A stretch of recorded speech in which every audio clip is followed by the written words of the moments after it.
Selam arkadaşlar, herkesi hoş gördük. Bugün sizler için sevilen oyuncularımız Birce Akalay ve İbrahim Çelikkol'dan güzel sempatik fotolar hazırladık.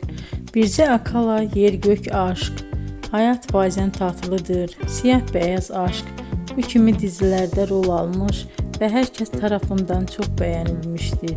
Biz de sizler için onların sempatik karelerini hazırladık. Yeni videolar görmek istiyorsanız kanalımıza abone olup bol bol yorum yazmayı, sona kadar izlemeyi unutmayın. Bizden bu kadar. Hoşça kalın.